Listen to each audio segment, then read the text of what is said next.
एक था कोरोना 2020 वाला, एक है कोरोना 2021 वाला। दोनों में कई बुनियादी फर्क है। पहले के मुकाबले फैल ज्यादा रहा है, लेकिन कम घातक है। बच्चों और नौजवानों को अपनी जद में ज्यादा ले रहा है। बुखार ज्यादा दिन तक रह रहा है। बढ़ते कोरोना मामलों को लेकर पड़ोस में रहने वाले सैनी साहब ने मुझसे देर शाम नए कोरोना के बारे में ये बातें बताई। फिर तुरंत ही जोड़ दिया, आप पत्रकार लोग तो रोज इस पर लिखते हो, आपको क्या बताना है ना ये बातें सच। मैंने तुरंत जवाब दिया, डॉक्टर से बात किए बिना इस पर कुछ नहीं कह सकती।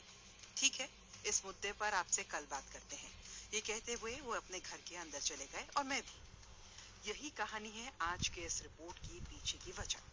सैनी साहब तो बस एक उदाहरण है। ये सवाल कई लोगों के जहन में है। हमने इन सवालों को डॉक्टर के अग्रवाल के सामने रखा। डॉक्टर के अग्रवाल आईएमए के पूर्व अध्यक्ष रह चुके हैं, देश के जाने माने कार्डियोलॉजिस्ट हैं और पद्मश्री से सम्मानित हैं।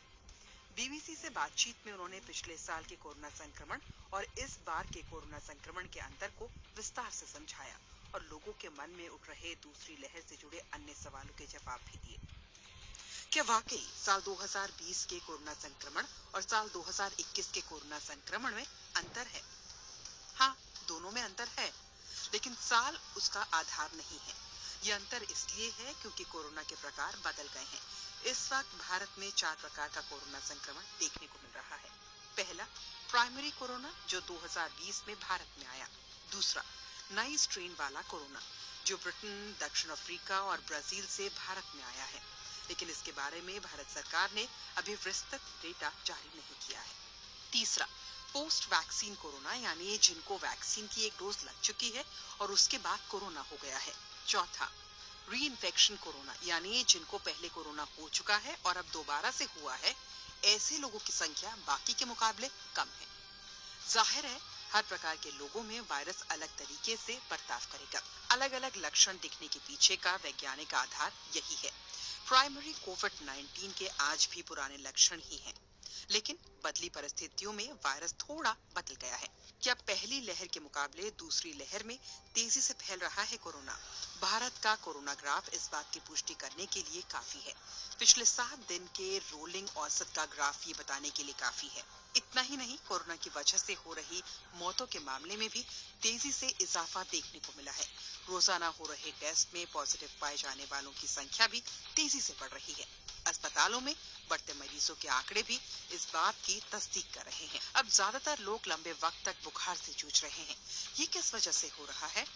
कोरोना वायरस का अलग अलग प्रकार हर तरह के लोगों में अलग अलग बर्ताव करेगा।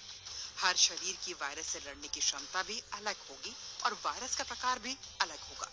प्राइमरी कोरोना के लक्षण के बारे में 1 साल से बहुत बात हुई है। दूसरा कोरोना है नई स्ट्रेन वाला कोरोना। इसके लिए जरूरी है कि किस म्यूटेंट वैरायटी से आपको संक्रमण हुआ ये पता हो। हर म्यूटेशन से संक्रमण के लक्षण होंगे। आमतौर पर म्यूटेंट वायरस से जो कोरोना हो रहा है उसमें बुखार ज्यादा दिन तक रहता है और शरीर का रेस्पॉन्स कम दिखने को मिलता है। इसका मतलब ये हुआ कि ये प्राइमरी कोविड-19 नहीं है, इसे सिस्टमिक इन्फ्लेशन कहते हैं। ऐसा तब होता है जब शरीर में एंटीबॉडी भी होंगी और एंटीजन भी होगा। इस वजह से रिएक्शन ज्यादा होता है। इस वजह से बुखार रहता है। ऐसे मरीजों के साथ राहत की बात ये होती है कि उनको निमोनिया नहीं होगा। क्या इस बार का कोरोना बच्चों और नौजवानों को ज्यादा संक्रमित कर रहा है? नई स्ट्रेन वाला कोरोना बच्चों और नौजवानों में हो रहा है, ऐसी खबरें कई जगह से आ रही हैं। सरकार ने इस बारे में फिलहाल कोई डेटा जारी नहीं किया है, लेकिन अस्पतालों में आने वाले मरीजों के आधार पर ये बातें डॉक्टर कह रहे हैं। इसके पीछे भी वैज्ञानिक आधार है। जब वायरस म्यूटेंट होगा तो उस पॉपुलेशन पर ज्यादा अटैक करेगा जहां प्राइमरी वैक्सीनेशन नहीं हो रही है। अब अगर भारत में 45 साल के ऊपर वालों को वैक्सीन दी जा रही है तो वायरस निश्चित तौर पर उससे कम उम्र वालों पर अटैक ज्यादा करेगा। बच्चों में इम्यूनिटी लेवल बड़ों के मुकाबले ज्यादा बेहतर होती है। इस वजह से उतना घबराने की जरूरत नहीं होती। जैसे ही वैक्सीन 30 साल से ऊपर को दी जाने लगेगी, वैसे ही वायरस 20 प्लस साल के लोगों में ज्यादा अटैक करने लगेगा। वायरस खुद को ऐसा ढालने की कोशिश करता है ताकि वो भी जीवित रह सके।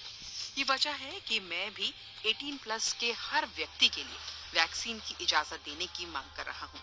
डॉक्टर के अग्रवाल की बात से दिल्ली के एलएनजेपी अस्पताल के medical director doctor Suresh Kumar भी सहमत हैं। समाचार एजेंसी एएनआई से बातचीत में उन्होंने कहा, पहले हमारे यहाँ 60 साल से ज्यादा उम्र वाले बुजुर्ग मरीज आ रहे थे। इस बार हमारे यहाँ बच्चे और नौजवान ज्यादा आ रहे हैं। गौरतलब है कि दिल्ली का एलएनजेपी अस्पताल कोविड अस्पताल घोषित किया गया था। पोस्ट वैक्सीन कोरोना में क्या लक्षण देखने को मिलते हैं? ऐसे लोगों की संख्या पहले 2 के मुकाबले कम है। वैक्सीन की पहली डोज लेने के बाद शरीर में कुछ एंटीबॉडी बन जाती है, जो दूसरी डोज के मुकाबले कम होती है।